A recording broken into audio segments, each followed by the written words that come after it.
A lot of people mistake seduction. They have really bad ideas about it. It's so much more powerful when the other person feels that you love them.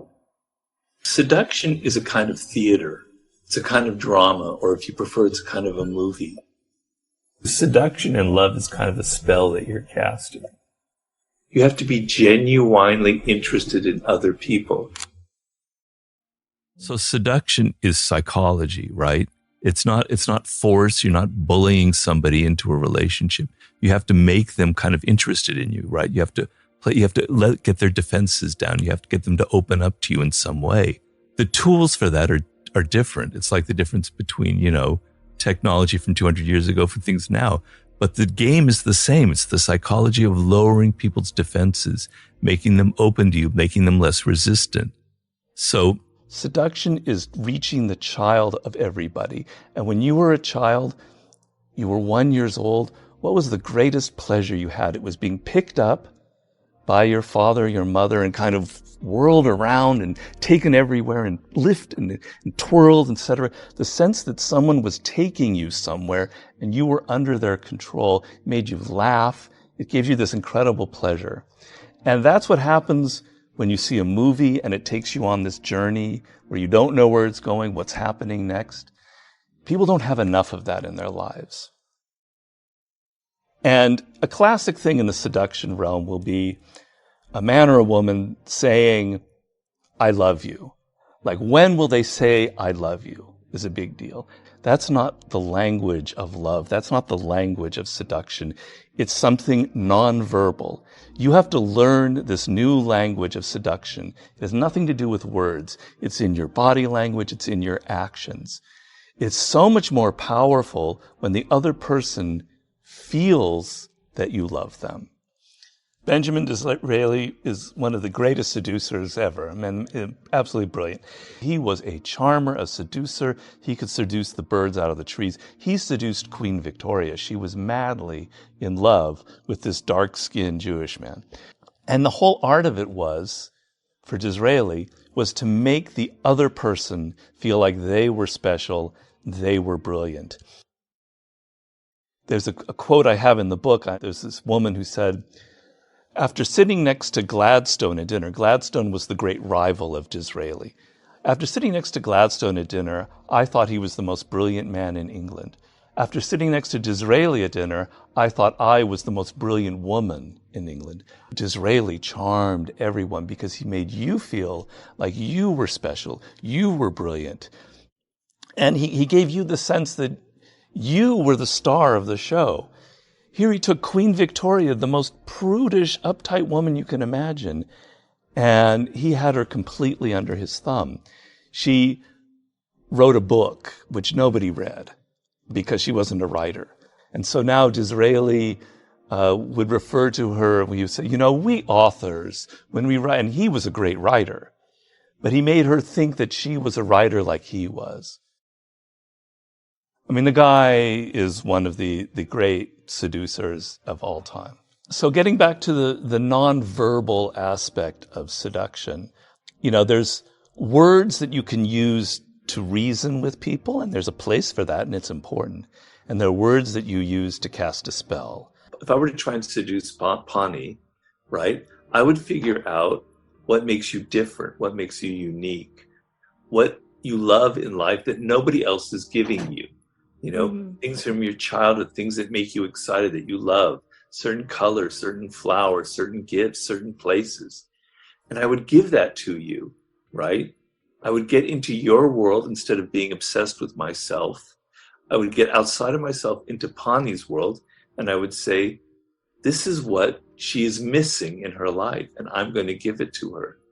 The power of that is absolutely immense, because nobody is giving that to you in general, right?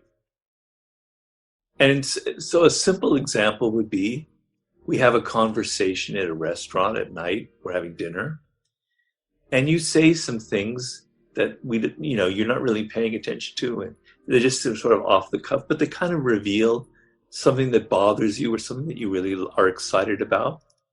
And then the next day, I bring up what you said in a different form, perhaps. I kind of quote you or something, or I give it a different spin, and I don't call a lot of attention to it, but to you that goes, wow, Robert was actually really listening to me.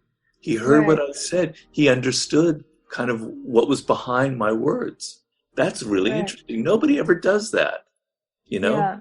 Okay, and as that happens, you start becoming a little less resistant. You start seeing Robert in a different way. You say, maybe this person can give me things that I don't get from other people.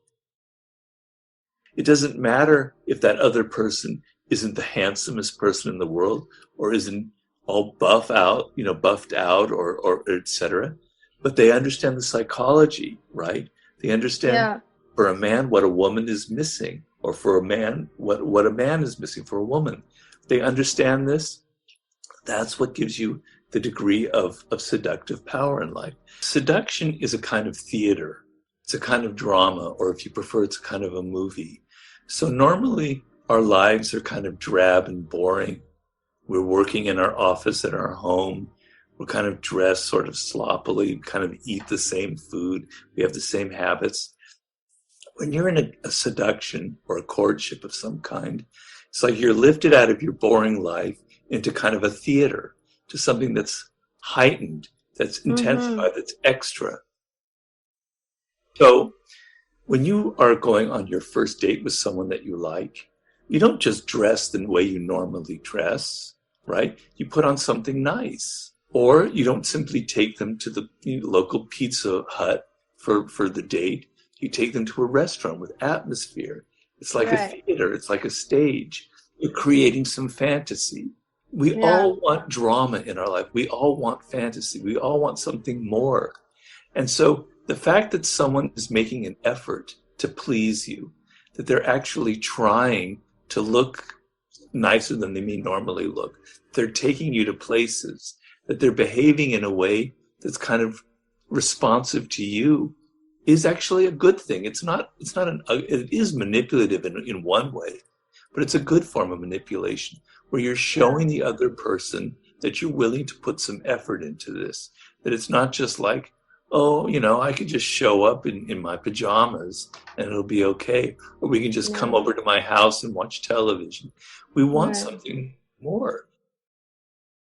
And a lot of women will complain that the man, after the first couple of dates, he isn't trying anymore. He takes me for granted. He's not doing anything that seems, like he used to do, right? So that sense of courtship is like a mating dance between two kind of birds or in nature, right? It's a game, it's a ritual. Don't look at it as manipulation. Look at it as something that goes back thousands of years. That it's kind of the animal part of our nature. It's a courtship, and that it involves these kind of rituals of doing things that you normally don't do. The key to making what we're talking about work is what I say, you have to be genuinely interested in other people. So Mm. if I'm in a restaurant with Pani and I'm in a conversation, I have to go, she's more interesting than I am right now. I'm so used to hearing my own thoughts and my own things. It's kind of boring. I'm tired of it. But Pani comes from a different world. If you can start getting in that mind frame, then you want to get into her world. You want to understand what makes her tick. I'm trying to tell you that seduction is like this other area, this other realm that you enter. It's like a courtship, romance area, if it is a sexual seduction. You're taking somebody out of their day-to-day life. They work 9 to 5 at a job or wherever it is. And now you're bringing them into this other world where you take them to certain places that are special. You act in a different way. Maybe you dress in a different way. Everything's sort of heightened and dramatic and maybe even slightly theatrical. And you're stirring something that they don't normally get at their job. So seduction is something that still goes on even in a relationship, even after you've been together for several years, where you don't have to do it every day because it gets tiring, but every week or month or so, you do something, you re-seduce the other person. You show that there's still something they don't know about you. You reveal that there are depths to you and things that they never figured out before. There's still an element of mystery. There's still an element of drama. You're still put in the effort to take them to a place that they've never been to before. You never really get the feeling that the person you're talking to is like actually really listening to you and really paying attention and really trying to understand your point of view. If somebody did that to you suddenly in the office or in the realm of a male-female seduction, you would feel it. You would go, wow, that's rare. And you would almost be halfway seduced by just the attention that you could give to someone and show that you're not just sitting there listening to yourself and what you want. The falling in love process generally takes time, right? There's a famous French writer named Stendhal who wrote a great book called On Love, one of the greatest books written about love. It was in the early 19th century. And he compared to falling in love to what he called crystallization. And it's based on this thing where you would throw a piece of wood into this mine in Germany somewhere at Salzburg, and then you would pull it out like a week later and it would be filled with all of these brilliant crystals. And he compared that to the process of falling in love. The person is just who they are. They're like a trunk of a tree. But your mind kind of puts all these qualities on them, crystallizes them into some kind of ideal figure, right? And so that mental process takes time, right? It requires also some distance and some fantasizing, right? Whereas opposed to letting time go by and letting the other person begin to think about you and fantasize about you, and in their mind sort of imagine some interesting qualities about you and fascinate them, which is what he calls this crystallization process. I mean, literally think of it that way, that in their mind, they're kind of forming this sort of ideal crystalled image of you, right? And it takes time and it takes some absence. It takes the ability to say, you know, you're not in their face all the time. You disappear for a couple days, a couple weeks or whatever, not weeks, but a few days. You let them think about you and you let that kind of spell, because seduction and love is kind of a spell that you're casting, right? And there's an art to it. And so the mistake people have is they're in too much of a hurry. I maintain that the process of seducing is making the other person fall in love. Yes. So if you go to a bar and you pick up a woman in the bar and that night you go back to your place and you have sex, that's not seduction, right? Because we are psychological creatures, right? We're not animals. And the process of actually having our emotions engaged by the other person takes a lot deeper process, right? It can't happen quickly. It can't happen overnight. There are plenty of books written out there about how to pick up women or guys in a bar, but the seduction isn't about that. It's something else. It's something more elemental. And I talk in the Art of Seduction about how it goes back to our childhood, how we are incredibly vulnerable to the emotions of other people. It begins with our parents, right? And the sense of, you know, we internalize their presence, we're thinking about them, we have this kind of very deep emotional attachment to them. We're seduced by our parents in some ways. It kind of sets a tone from early childhood, this need to feel vulnerable to other people, right? That's the thing as well is, you know, it's a lot of people mistake seduction, and that's the reason I wrote the book. They have really bad ideas about it. Well, they have an idea that it's this kind of cold process. Typically, it'll be a male seducer, but it can be a woman, and they're really conniving, and they're coming up with all kinds of tricks, schemes to get the woman or man to like fall for them, and either they're after money or sex or something else, right? And actually, seduction is a matter of vulnerability. It's making yourself vulnerable to the other person. And to let another person in and to let them have some control over your emotions can be kind of a scary process. But if you can't feel that vulnerability, if you can't open yourself up to the power of that other person, there won't be a seduction. It'll be this kind of cold, mechanical process.